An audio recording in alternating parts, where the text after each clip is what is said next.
आंबेगाव तालुक्यात सतत सुरू असलेल्या मुसळधार पावसाने आंबडे या ठिकाणी दरड कोसळल्याची घटना आंबेगाव 24 तासच्या हाती मिळालेली आहे.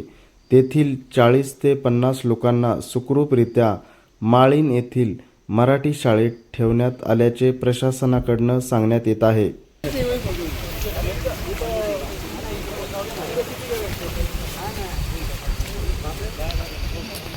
काही घटना घडत त्यापेक्षा जनावरं सुद्धा दुसरीकडे शिफ्ट करा, तिकडं त्यांची व्यवस्था करा.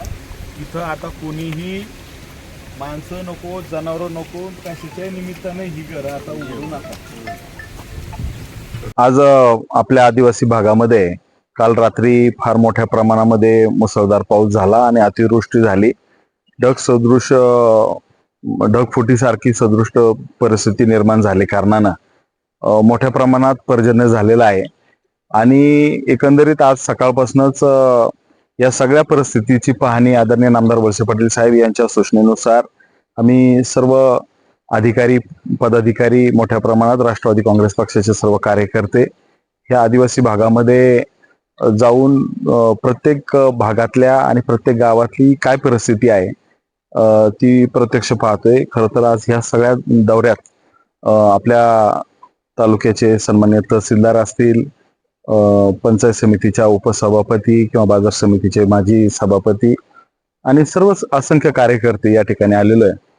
आंबड्याचा हा डोंगर जर पाहिला तर 2014ला जशी माळींची डोंगराची परिस्थिती निर्माण झाली होती तशाच पद्धतीचा भाग आता इथला उत्खनन त्या ठिकाणी म्हणजे भूस्लाईड त्या ठिकाणी झालेले आहे.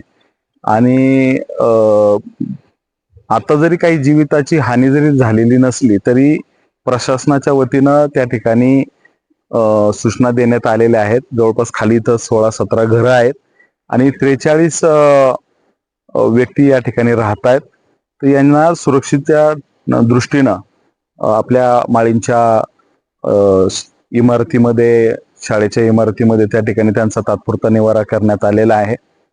प्रशासनाच्या वतीनं त्यांची जेवणाची व्यवस्था, पूर्ण निवाऱ्याची व्यवस्था करण्यात आलेली आहे.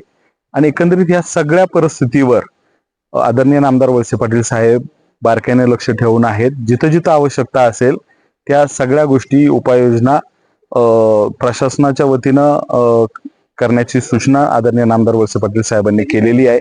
आम्ही सर्व कार्यकर्ते या परिसरामध्ये जाऊन चांगल्या पद्धतीनं लोकांची व्यवस्था कशी करता येईल सर्वच, म्हणजे आज आमचे PWDचे अधिकारी वर्ग असतील, महसूल विभागातील सर्व अधिकारी असतील, अगदी गाव पातळीवरचे ग्रामसेवक, तलाठी, सगळी कोतवाल, सगळ्या विभागातील अधिकारी असतील, आरोग्य खात्याचे सुद्धा अधिकारी असतील, बारकाईने या सगळ्या परिस्थितीवर लक्ष ठेवून आहे. पोलीस प्रशासनाचं सुद्धा बारकाईने ह्या सगळ्या गोष्टीकडे लक्ष आहे.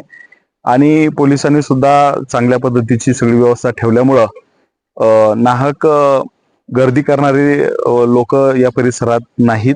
आणि एकंदरीत परिस्थिती जरी आता ह्या क्षणाला जरी आटोक्यात जरी वाटत असली तरी अजूनही पर्जन्य मोठ्या प्रमाणामध्ये चालू आहे. पुन्हा पाऊस पडू शकतो आणि म्हणूनच प्रशासनाच्या वतीनं इथल्या सगळ्या नागरिकांना सूचना देण्यात आलेल्या आहेत. यांना जिथं तात्पुरत्या स्वरूपात निवाऱ्याची व्यवस्था केलेली आहे त्यांचं त्या ठिकाणी व्यवस्था केलेली आहे. त्यामुळं इथली आता घरं पूर्ण रिकामी केलेली आहेत आणि कार्यकर्ते म्हणून इथल्या सगळीच लोक अगदी बारकाईनं असलेल्या परिस्थितीवर लक्ष ठेवून आहेत.